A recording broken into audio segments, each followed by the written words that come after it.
I'm Dr. David Baker Hargrove. And I'm Robert Baker Hargrove. And we're at the top of your inbox. This is the place where we come together to bring you all of our years of lessons learned from owning and operating businesses, both together and independently. And our goal is to help provide you with just a little bit of a business bite for you to be able to take back to your own company to help your business grow and your leaders develop.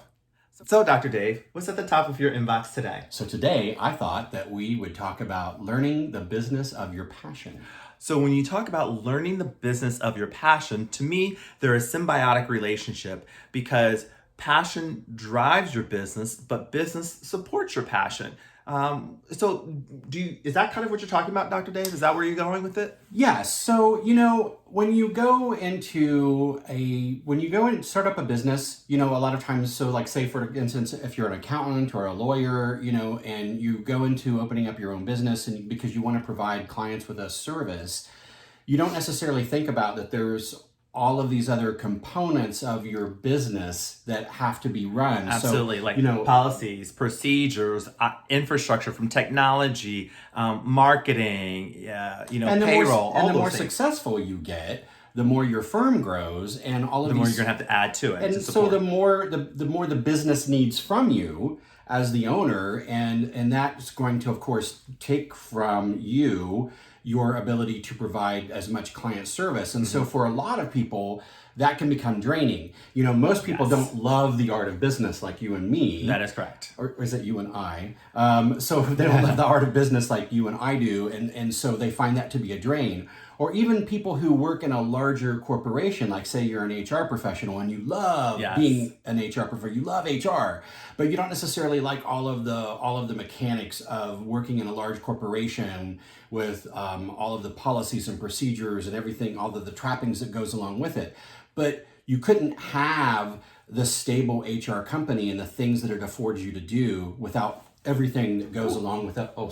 Without everything that goes, I get excited. Without everything that goes along with that, with a big company, right? Well, and that's because when you're thinking about your passion, it's almost like an onion, and you keep peeling back and peeling back and peeling back and peeling back all those layers, and those layers are what the business needs from you, and it's taking away from that whole onion that you start with, that passion that you started with. So the whole idea is to help really kind of make sure that you understand that those tasks can become mundane. They can become monotonous because it's day after day after day. And you're trying to move your passion forward. You're trying to support the business supporting your passion, but you're not really as focused on your passion as you once were. So how do we tap back into that passion?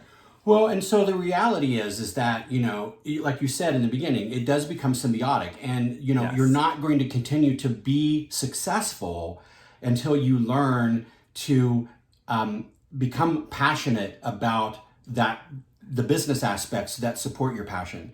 And one of the things that I learned a long time ago, I taught myself to learn to fall in love with those aspects of business that aren't necessarily, my passion. A long time ago, I had a private psychology, private therapy practice. And there was one of the things that I learned how to do was to become in love with not just doing therapy, but running a therapy practice. There's a little help along the way. Well, of course, but then what happened? The practice became extremely successful. Absolutely, it grew. And so what happens is that when you learn to fall in love with those things that you originally saw as being mundane, it helps your business to thrive and energize and move forward to the next level. So it's either your business or your career. You need to be able to do that in order to get it to go to the next level. Because what you're basically doing is saying, hey, all these parts and pieces that are helping my passion move forward, I have to find a way to really give them some focus, some attention, and some love so that they can also grow and nurture. Because if that business is supporting your passion, if that support grows, then your passion is going to grow and move forward just as well. So it's really about, like I was saying earlier, the symbiotic relationship. You can't have one without the other, and you have to nurture one for the other to be successful. Absolutely. Mm-hmm. Yeah.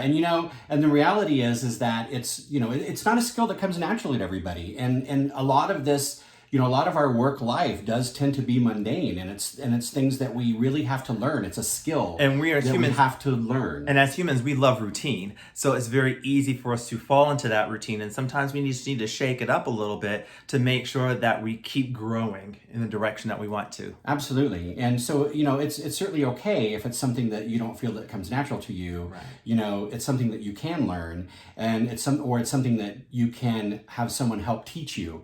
And maybe that's where we come in. I think so. We maybe be able to help teach you and look at things in a different perspective. You can reach out to me at robertbakerhargrove.com. Or me at davidbaker-hargrove.com. Or both of us at bhcassessment.com.